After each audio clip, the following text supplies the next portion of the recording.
Hello good listeners, welcome back to Literate. In this video, we will be continuing our book Why I Am An Atheist by Bhagat Singh. This is the 17th chapter named Line of Defense in Hari Kishan's case, written on June 1931. On December 23, 1930, when Governor of Punjab was leaving the University Hall, Lahore, after delivering his convocation address, Hari Kishan fired at him. One man died and the governor was slightly injured. During the trial, Hari Kishan's defense counsel took the line that Hari Kishan had no intention to kill the governor and that he only wanted to give a warning. Bhagat Singh was opposed to this line of defense. He wrote to one of his friends about how revolutionary cases should be conducted. This letter was later published in June 1931. Please subscribe to the channel for free audiobooks. Hit like button and do leave your feedback in comment section. I suggest you to use headphones for better experience. Here we begin the essay. I am very sorry to note that my last letter in this connection did not reach its destination at proper time and therefore could be of no use or failed to serve the purpose for which it was written. Hence, I write this letter to let you know my views on the question of defense in the political cases in general and the revolutionary cases in particular.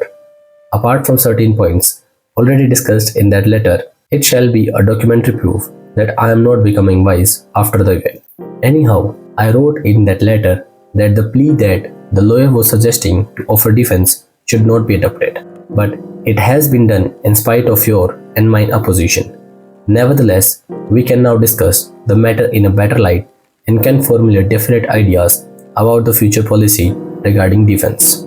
You know that I have never been in favor of defending all the political accused, but this does not imply that the beauty of the real struggle should be altogether spoiled. Please note that the term beauty is not used in the abstract sense, but it means the motive that actuated a particular action.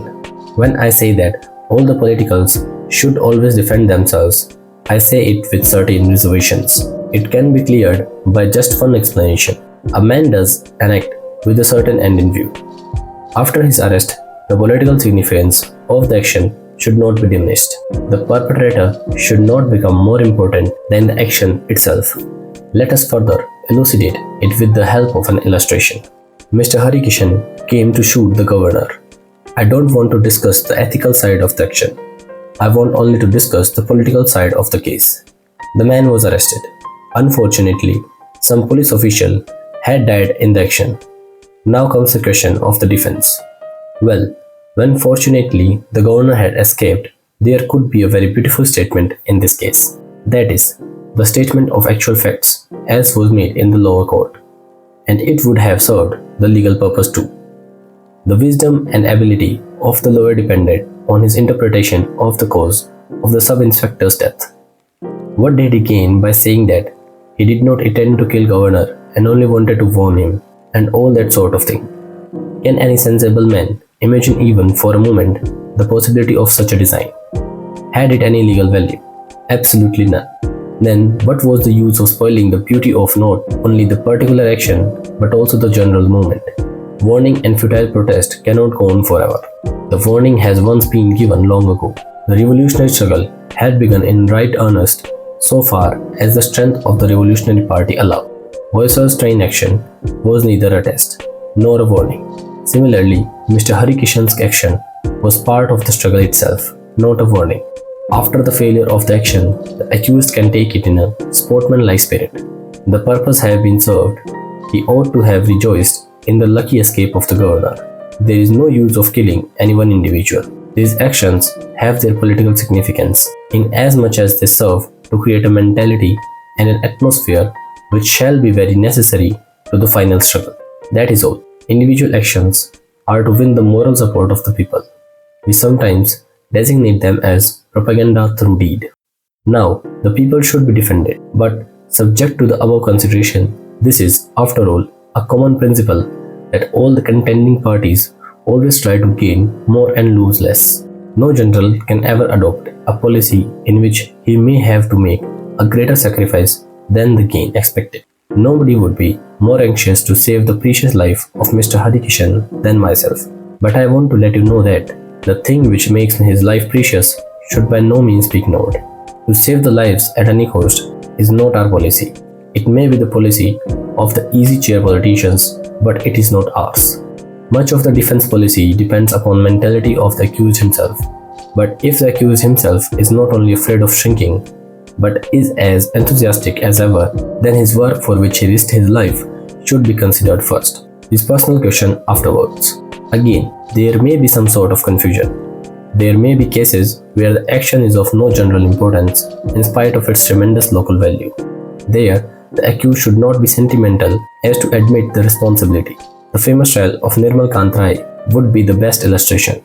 But in cases like this, where it is of such political importance, the personal aspect should not be attached greater value than the political one. If you want to know my frank opinion about this case, let me tell you frankly that it is nothing short of political murder of an incident of historic importance at the altar of professional vanity. Here, I may point out one thing more, that the people responsible for the strangulation of the case, having realized their blunder and having become wise after the event, is not daring to shoulder their responsibility, are trying to belittle the beauty of the marvelous character of our young comrade. I have heard them saying that Mr. Hari Kishan shake to face it boldly. This is the most shamefaced lie. He is the most courageous lad I have ever come across. People should have mercy upon us. Better ignored than demoralized and degraded, but well looked after. Lawyers should not be so unscrupulous as to exploit the one and even death of young people who come to sacrifice themselves for so a noble cause as the emancipation of the suffering humanity. Otherwise, why should a lawyer demand such an incredible fee as has been paid in the above case? In the sedition cases, I may tell you the limit to which we can allow the defense. Last year, when one comrade was prosecuted for having delivered a socialistic speech, and when he pleaded not guilty to that charge, we were simply astounded. In such cases, we should demand the right of free speech. Though in the present moment, the Congress has suffered for having allowed its members to go to jail without defending themselves. In my opinion, that was a mistake. Anyhow, I think if you read this letter along with my previous one, you will come to know very clearly my ideas about the defense in political case.